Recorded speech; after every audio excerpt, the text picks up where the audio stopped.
Hello and welcome to this episode of the Slay Summit. So, of course, you guys know I always sound excited. No, this one right here, I'm beyond excited. I'm thrilled. I'm exhilarated. I'm probably over here cabbage patching, but I don't know it yet. I'm cabbage patching on the inside. So, I want to introduce to you Miss Marsha Haygood. So, Marsha is an author. She's a talent development expert and empowerment coach and the president of Stepwise Associates. So Marsha, she is a former corporate executive and active contributing editor to national publications. She's a co-author of the Little Black Book of Success. And on top of all of that, she is a highly acclaimed thought leader who encourages success in individuals and corporations. Now, she's also won numerous awards. And I forgot to tell you, the Little Black Book of Success was nominated for the NAACP Literary Award. And she's won awards such as the YMCA Black Achievement Award, the Network Journal's Influential Black Women in Business Award, and the National Association of African Americans in HR Trailblazer Award, just to name a few. So, ladies, she's also a founding member of Black Women of Influence, which I'm so beyond excited to be a part of. Please help me welcome Miss Marsha Haygood. Hey, Marsha. Hey there, how are you? I'm good. I'm excited to have you here. Oh my God. So you're like my silent mentor. You're my silent mentor. Look, you probably know this already, but I would call you one of my silent mentors. Only silent because I've never said it out loud, but I call you all the time. So I'm beyond excited to share your brilliance with the world. So tell us, when you said yes to leave corporate and move into this whole entrepreneurship journey, what was your big why? Well, it wasn't that I decided last minute. I planned while I was working and enjoying my job and enjoying my career. I was the executive vice president of human resources at a division of Time Warner, New Line Cinema. I was the highest ranking person of color. I was enjoying my job. I was well paid. But I often saw people who really could use advice. And I found that I was giving advice to people outside of the company because as an HR exec, you often can't tell people what you really need to tell them without getting the company in trouble. So people were making avoidable mistakes. And I knew that my strength lies in being strategic and sort of looking at what's going on and planning it out. So my career was, my thought was to develop my career, to learn what people say in the corporate world. I might tell you that most of the people who I was coaching inside the company did not look like me. They were male and they were not of color.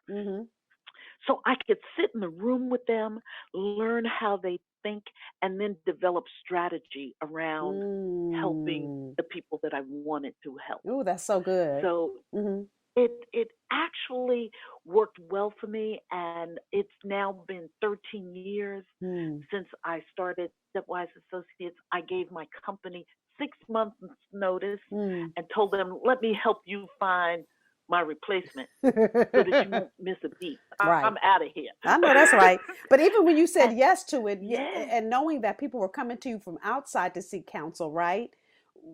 Because you could have totally become something different in the company and found the space to maybe do part of that. What made you say yes to be an entrepreneur, knowing because that's a big leap. That's no small task, especially, listen, when you leaving a big cushy job, and I know the kind of expense account you had. Hello. Yeah, with some nice perks there. Hello, right. Right. Yeah, but you plan for that. What made me say yes was to have a vision of where I'd be once I did that and became successful. I think you have to give it your all.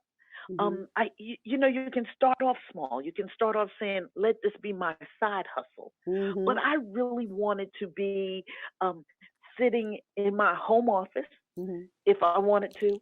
And I do a lot of my coaching over the phone. I do speaking on the big stage, and I love that. I love travel. So I tried to combine all the things that I love to do and put it into a career, to put it into an entrepreneurship, so to speak. And that's what I've done. So the why was, I want to live a good life, Right. for a long period of time. And I think in order to do that, you have to give your best self all the time. You have to know those things that work well for you and play to your strengths. And I call it the 3 Ds of the things you don't do well. You either do them, you delegate them, or you dump them. So I was trying to do those. I was trying to get those things out of the way so I could do the things that I enjoy. Do them, delegate them, or dump them. And I bet you do that in your business now, because I know I should do. Do them, delegate, or dump them. Yeah. Oh, that's good. That's good. Exactly right. That's exactly And so right. when you went out on this journey, and first I just have to acknowledge and say I love the fact that you got the insight, the intel, right? You worked in this big corporate career, got the intel from the white man. I'm gonna say it. I'm not gonna try to sugarcoat it, right? Right. And then you were able to share with women, because as women we're a minority, and oftentimes, although we should have a seat at the table, we don't. And I also love that you were candid enough to say there were certain things you'd want to tell people they should do, and you couldn't say it because you were HR. Yeah, right. Exactly right. So what is standing your truth, knowing that that is your truth? What has that done to your ability to move forward in your career or to even grow your business? It's done both. It's helped me grow my career and it's helped me grow my business. I think good days sort of give you happiness. But bad days give you experience. Wait, hold on. Hold on. Bad days give you experience, because it's the bad days that you learn something from, right? You learn something. You learn something. So what are the things that have pissed you off, that have made you crazy or stressed you out? And what have you learned from them? Ooh. When I think about the things that piss me off, and then I have to think about the way I react to the thing that pissed me off, because I'm gonna keep it real, y'all. Okay, so then I have to then say to myself, how could I have done that different? Because you can't take it back once it's out there. And let me tell you who I used to be. So I used to be one of those sisters that hand on my hips. This is before I started going to counseling and I got to know Jesus. Let me keep it all the way real. So I used to be one of those sisters that could cuss you out so good, right? And so I remember one time, this is the last time I think I did it, because I had this out of body experience where I felt like my head was turning, where I was yelling at somebody. And I was like, oh my God, what is that about? And the thing about it is when somebody takes you to that place and you allow yourself to go there, you can't take it back.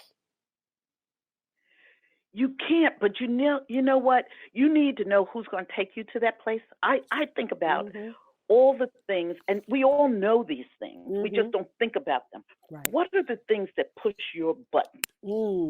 And you know how you go home and you say, I should have said, or I should have done, right? Whatever it is. Think about how you play that out, because guess what? It's going to happen again. Yep. And if you do nothing else, you learn strategy over emotion. Ooh, strategy. Look, I'm writing as I talk it. Strategy over emotion. Oh my God. And even with that, it always works. And I'm a daughter of an abusive father. So I have rage in me. And so for me, rage is an emotion. And so I had to tell my husband, who's a Cosby kid. So I grew up, I always say I'm Boys in the Hood, my husband's Cosby Show. So totally different, backgrounds. Okay. So I not only did I used to be in your face rolling my, I also could cuss you out and all that. But then I had an abusive father and I had rage in me. And so I realized all of those things were tools. They weren't good tools. I learned, and they were all from an emotional place. And so I love that you said strategy over emotion. So when I realized, and the rage doesn't go away. It's still here. But when That's right. It doesn't go away. Look, what I've had to learn is to sit silent. That? Right. I've had to learn to sit silent so I can calm it down and then create the strategy. Yeah. That's exactly right. That's exactly right. Ooh, that's good. So I told my husband, you accept you accept what is, and then you let it go. Yep.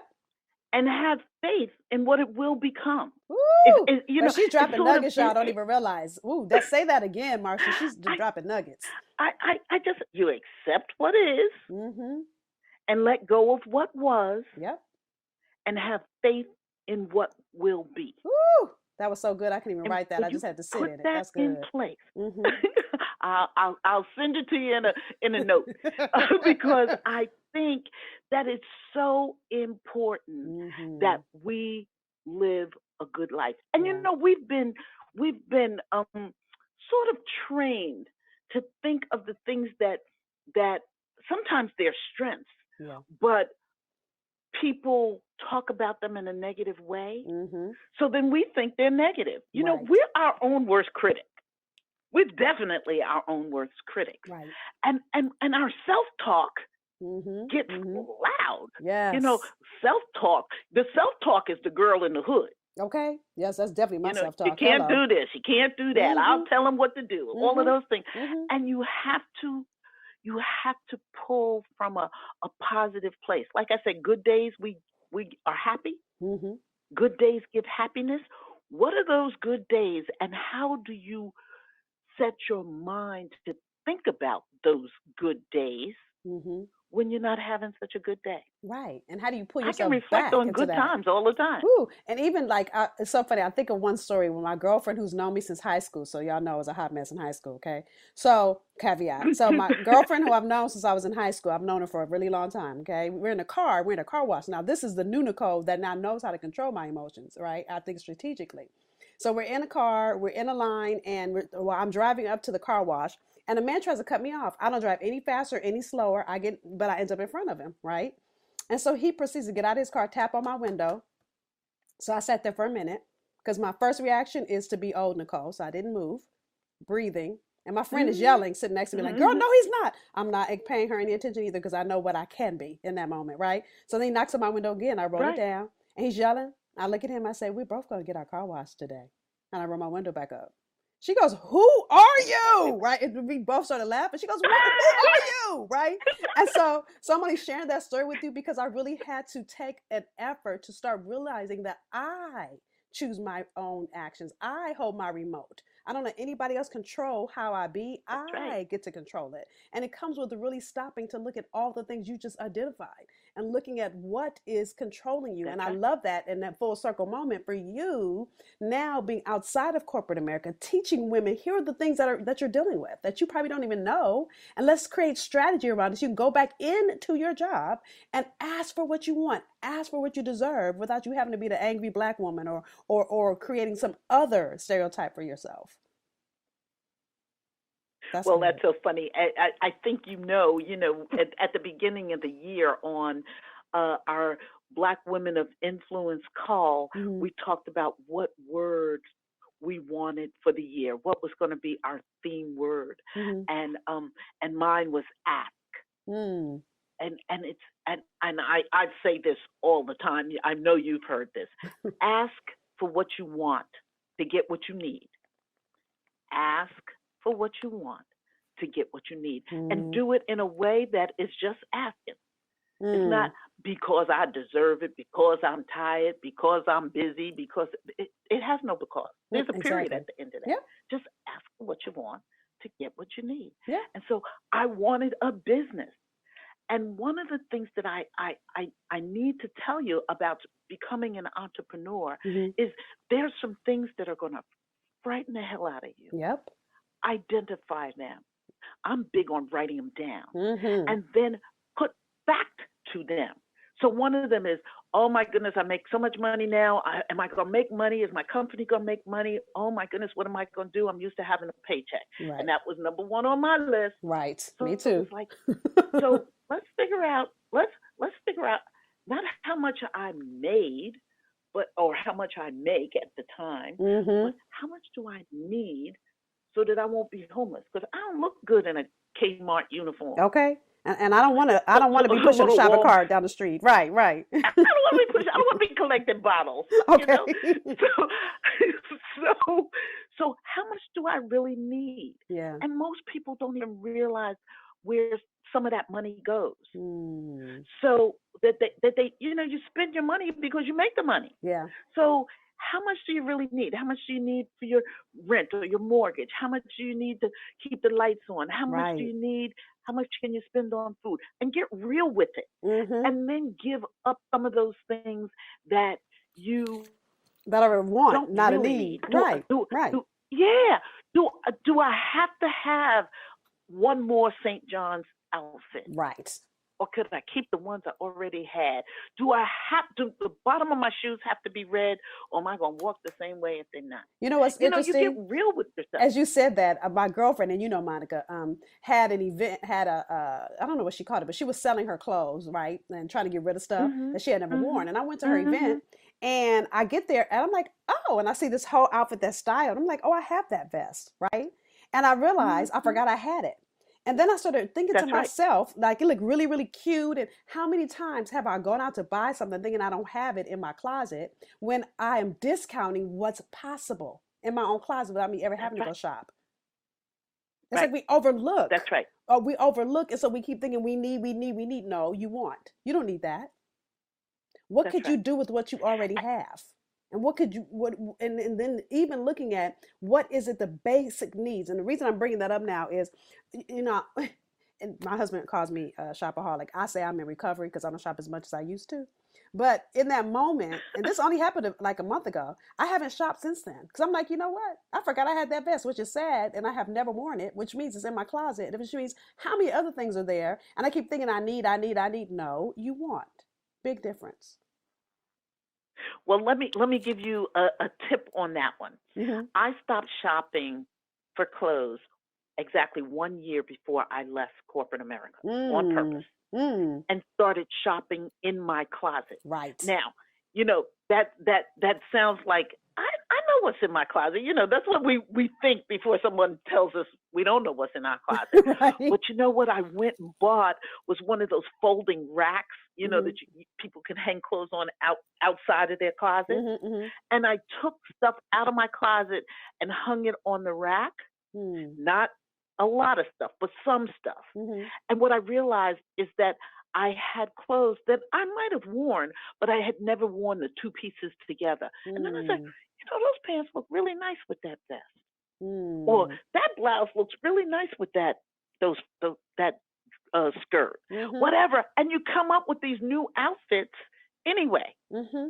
because we have enough stuff. Mm-hmm. We already have enough stuff And so imagine when we because start we. doing that with our gifts and talents. When we start That's saying, you right. know what if I That's stop exactly right. working in corporate? This is Marsha. If I start working in corporate and I took Yes, this and did it over here, and how I could really help that's women exactly really position themselves in a way that I never could over here, because you're putting things together that are already there.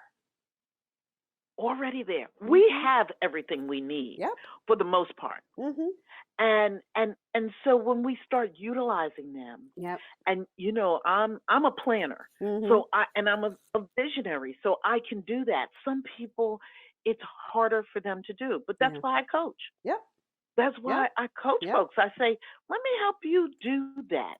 And I think that we should take time, and it's Mm-hmm. what we don't do, um, take time to think about what we want, Yep. help develop that vision, help develop some time to renew, reflect, reconnect, all of Yep. those things that we say we are important to us, Yep.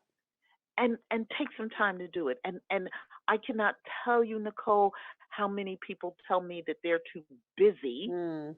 to do that. And when I tell them, you know what, we should do a little spreadsheet on what you've done all day, and at the end of the day they say they can't come up with it. I said, well, you were busy doing nothing then, right? Right. Right. Right. So Marsha, look, has already given us nuggets. So in a minute, Marsha, I'm going to ask you for 3 steps to give women to move them into their vision, right? To move them into what Ooh, they really, really want. And every day, you guys, I invite you. okay. You know, I'm going into the invitation. And so I'm going to make today short and sweet, because here's the thing that I absolutely love about Marsha is she's a strategic thinker. And many of you, the difference between you leaving corporate or you leaving your 9 to 5 or you growing your business, what's in your way is not having the strategy to grow it. And for those of you that are going to join me at Be the Answer, the thing that I'm really excited about is at the end of day 2, you walk away with a plan. We literally sit, we look at all the things you've learned from the first day, and we looked at your mastery of you and looking at how your gift should be the blueprint of your business and how you begin to formulate your business around your purpose, around your gift, around your talents. We then look at how you grow visibility, because again, 2 to 3% only convert. So how do you grow a tribe of people that will always ongoing buy from you? And you do that that using vulnerability and transparency. I teach you that live in the room. So that's day one. Then day two, we look at revenue. Now I know all of y'all are coming for day two, but let me tell you, you can't get to multiple streams of revenue without mastery of you and without optimizing the gift and building visibility. But after we do all of that and we do a whole revenue wheel with you, we look at all the ways you can make money from your gift. The very last thing we do day two is your execution plan. And literally, what do I do when I get home for the next 30 days, the next 60 days, the next 90 days? How many times have you been to a conference or been to church even? Let me talk about church first. How many times have you been to church on Sunday and you get home and like, ooh, pastor, that word was so good. And then someone says, what did he or she talk about? And you're like, oh, I don't remember. You know why you don't remember? Because he didn't give you anything to execute, or she. Or you go to a conference and you were so excited, you had all these notes and you come home and you look at all the notes and you're like, well, I don't even know what to implement first, second, third, or fourth. And the problem is that many conferences, while you'll get a lot of information, there is no implementation. And I'm not that kind of girl. So if you're ready to move your purpose, your business, your gift, your desire, your dreams forward, you need to be in the room. Again, betheanswerevent.com. And iSlay is the code to use, $100 off this week. And don't let there be an excuse of why you can't be there. An excuse is just going to hold you up from your next level. It's going to hold you up and hold you back from all that's possible for you. So get in the room so we can create your execution plan so that 2020 will be abundantly above all that you could ever ask or think. So with all of that said, Miss Marsha, tell us 3 steps that women have to do to move their business forward now. Only 3. Okay, let me think. I think the first one that I'd say is give yourself time to think. Develop a vision. What is it you want? And don't be limited by what you think other people want or what you think you can do, because you can always do more than you think. Yes. And I do things, Nicole, in 15-minute buckets. There are 1,440 minutes in a day. Give yourself 15 minutes of quiet, strategic think time and write it down, because you always think you're going to remember until the next time you say, I had a great idea last week. I wonder what it was. Hello. So write it down. Right. Develop, in the Little Black Book of Success, we talk about having a PLN, a personal leadership notebook. Woo. Write it in there so you can always find it. Not on these little scrap paper, not on a Post-it note, not on your mirror, none of that stuff. A personal leadership notebook that you can carry around with you all the time. So when you have a great idea, you can write it down. And by the way, those of you that come to Be the Answer, say that's one. Look, those of you that come to Be the Answer, bring your PLN and I want to see it. Say, Nicole, I have my PLN, right? Yeah. And then you might have to say personal leadership. PLN. Look, and you might have to say personal leadership notebook, unless Marsha's there, because then, I'm going to be like, what's a PLN? Right? So remind me, but bring it. I want to see it. Listen, I have a journal that I would call my personal leadership notebook, because literally I get thoughts all the time. And I'm at a place in my seasonedness that I never remember. Listen, I'll be talking to a client and they'll go, oh, that was good. What'd you say? And it was a second ago. And I'm like, girl, I don't remember what I said. So it's so important to me. Yeah. And when I don't have that notebook, and I know Marsha is a queen of this, I pull out my notes section in my phone and I write it down so I don't lose it if I can't find my PLN, right? So that's so good. Sorry, I just had to add that in, Miss Marsha. Go ahead, number 2. So that's number 2 is give of yourself. Be authentic. Identify what you want to be known for and then live it. Live it. And so you can't say, I hate those people who gossip all the time. And girl, did you hear what I said? What they said last week? Live what you seek. And that's in little steps. That takes little steps, but you start to do that. Right.